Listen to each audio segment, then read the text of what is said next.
We went into the town of Bukavu in a sort of taxi-like thing. The town turned out to be an enormous distance from the airport, probably at the insistence of the taxi drivers.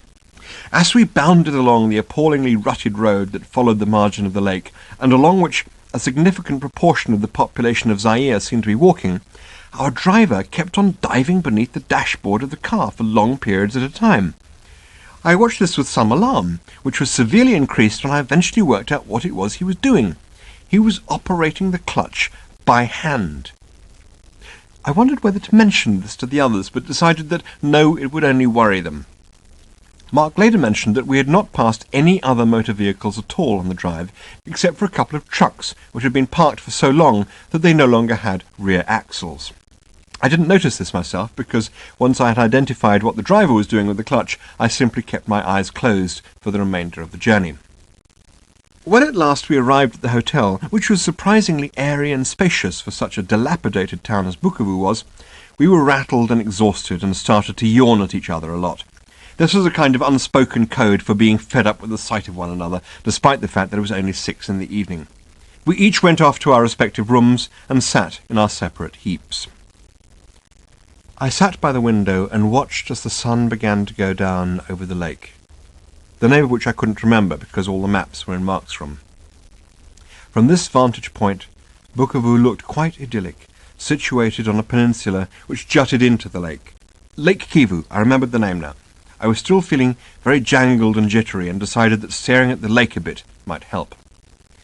It was placid and silvery, shading to grey in the distance, where it met the fading shapes of the hills that surrounded it. That helped.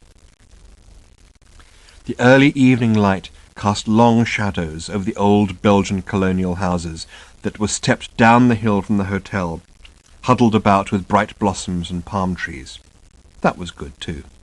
Even the green corrugated roofs of the cruder new buildings were soothed by the light.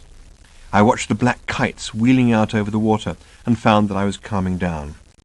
I got up and I started to unpack the things I needed for the night, and at last a wonderful sense of peace and well-being settled on me, disturbed only by the sudden realization that I'd once again left my toothpaste in last night's hotel, and my writing paper, and my cigarette lighter. I decided it was time to explore the town. The main street was a grim hill, wide, dishevelled, and strewn with rubbish.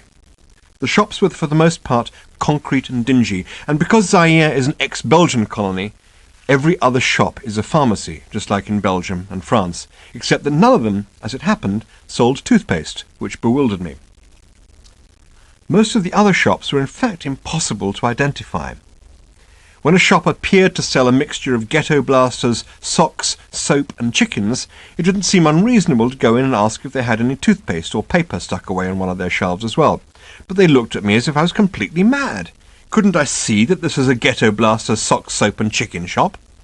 Eventually, after trailing up and down the street for half a mile in either direction, I found both of them at a tiny street stall, which also turned out to sell ball pens, airmail envelopes, and cigarette lighters, and in fact seemed to be so peculiarly attuned to my needs that I was tempted to ask if they had a copy of New Scientist as well.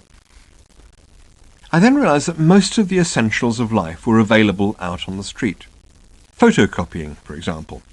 Here and there along the street were rickety trestle tables with big old photocopiers on them, and I had once or twice been hailed by a street hustler and asked if I wanted to have something photocopied or sleep with his sister.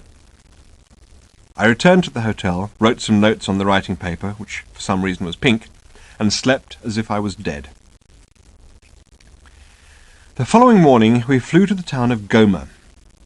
Here we discovered that even when making internal flights in Zaire, you still had to go through the full rigmarole of immigration and customs controls all over again. We were held under armed guard while a large and thuggish airport official interrogated us in his office as to why we hadn't acquired any currency declaration forms at Bukavu. The fact that they hadn't had any currency declaration forms to give us at Bukavu cut no ice with him. $50, he said. His office was large and bare and contained just one small desk with 2 sheets of paper in a drawer. He leant back and stared at the ceiling, which had obviously seen a lot of this sort of thing going on. Then he leant forward again and pulled the palms of his hands slowly down over his face as if he was trying to peel it off. He said again, $50 each, and then stared idly at the corner of his desk and rolled a pencil slowly in his fingers. We were subjected to an hour of this before he finally tired of our appalling French and let us go. We emerged blinking from the airport, and miraculously met up with the driver that some friends of Mark's had organised to take us up into the Virunga volcanoes, where the northern mountain gorillas lived. The gorillas were not the animals we'd come to Zaire to look for. It is very hard, however, to come all the way to Zaire and not go and see them. I was going to say that this is because they are our closest living relatives, but I'm not sure that's an appropriate reason. Generally, in my experience, when you visit a country in which you have any relatives living, there's a tendency to want to lie low and hope they don't find out you're in town. At least with the gorillas, you know that there's no danger of having to go out to dinner with them and catch up on several million years of family history, so you can visit them with impunity. They are, of course, only collateral relatives, nth cousins n times removed. We are both descended from a common ancestor who is sadly no longer with us, and who has, since Darwin's day, been the subject of endless speculation as to what manner of creature he or she was. The section of the primate family of which we are members, rich, successful members of the family, the ones who made good and who should, by any standards, be looking after the other, less well-off members of the family, are the great apes. We do not actually call ourselves great apes, though. Like many of the immigrants at Ellis Island, we have changed our names. The family we call the great apes includes the gorillas, of which there are 3 subspecies, mountain, eastern lowland and western lowland, 2 species of chimpanzee, and the orangutans of Borneo and Sumatra. We do not like to include ourselves in it. In fact, the classification great apes was originally created specifically to drive a wedge between us and them, and yet it is now widely accepted that the gorillas and chimpanzees separated from us on the evolutionary tree more recently than they did from other great apes. This would mean that the gorillas are more closely related to us than they are to the orangutans. Any classification which includes gorillas and orangutans must therefore include us as well.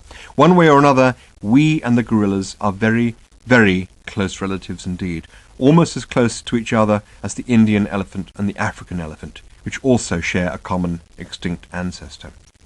The Virunga volcanoes, where the mountain gorillas live, straddle the border of Zaire, Rwanda and Uganda. There are about 280 gorillas there, roughly 2/3 of which live in Zaire and the other third in Rwanda. I say roughly because the gorillas are not yet sufficiently advanced in evolutionary terms to have discovered the benefits of passports, currency declaration forms and official bribery, and therefore tend to wander backwards and forwards across the border as and when their beastly primitive whim takes them. A few stragglers even pop over into Uganda from time to time, but there are no gorillas actually living there as permanent residents, because the Ugandan part of the Virungas only covers about 25 square kilometres, is unprotected, and full of people, whom the gorillas, given the choice, would rather steer clear of. The drive from Goma takes about 5 hours, and we made the hastiest departure we could manage, after 2.5 hours of serious madness with a ticket agent, a hotel manager, a lunch break, and one of the larger national banks, which it would be tedious to relate, but not half as tedious as it was to undergo. Things hit a limit, though, when I was set upon by a pickpocket in a baker's shop. I didn't notice that I was being set upon by a pickpocket, which I'm glad of, because I like to work only with professionals. Everybody else in the shop did notice, however, and the man was hurriedly manhandled away and ejected into the street, while I was still busy choosing buns.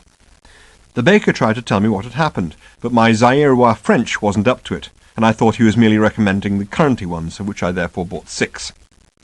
Mark arrived at that moment with some tinned pears, our gorilla permits, and our driver, who quickly understood what was going on and explained to me what had happened. He also explained that the currant buns were no good, but said we may as well keep them because none of the others were any good either, and we had to have something. He was a tall, rangy Muslim with an engaging smile, and he responded very positively to the suggestion that we should now get the hell out of here. When people talk of darkest Africa, it's usually Zaire they have in mind. This is the land of jungles, mountains, enormous rivers, volcanoes, more exotic wildlife than you'd be wise to shake a stick at, hunter-gatherer pygmies who are still largely untouched by Western civilization, and one of the worst transport systems anywhere in the world. This is the Africa in which Stanley presumed to meet Dr. Livingstone. Until the 19th century, this enormous tract of Africa was simply a large black hole in the centre of any European map of the Dark Continent. But it was only after Livingstone's penetration of the interior that the black hole began to exercise any gravitational effect on the outside world. The first people to pour in were the missionaries, Catholics who arrived to teach the native populace that the Protestants were wrong, and Protestants who came to teach that the Catholics were wrong. The only thing the Protestants and Catholics agreed about was that the natives had been wrong for 2,000 years. These were closely followed by traders in search of slaves, ivory, copper, and suitable land on which plantations could be established. With the help of Stanley, who was on a 5-year contract to open up the interior of Africa, King Leopold of the Belgians successfully laid claim to this vast region in 1885, and promptly subjected its inhabitants to an exceptionally brutal and ruthless form of colonization, thus giving them a practical and convincing demonstration of what wrong actually meant. When news of the worst atrocities leaked to the outside world, Leopold was forced to hand over his land to the Belgian government, who took it upon themselves to do virtually nothing about it. But by the 1950s, independence movements were sweeping across Africa, and after riots and appalling massacres in the capital of Kinshasa in 1959, the colonial authorities were shaken so badly that they granted independence the following year. The country eventually changed its name from the Belgian Congo to Zaire in 1971. Zaire, incidentally, is about 80 times the size of Belgium. Like most colonies, Zaire had imposed on it a stifling bureaucracy, the sole function of which was to refer decisions upwards to its colonial masters.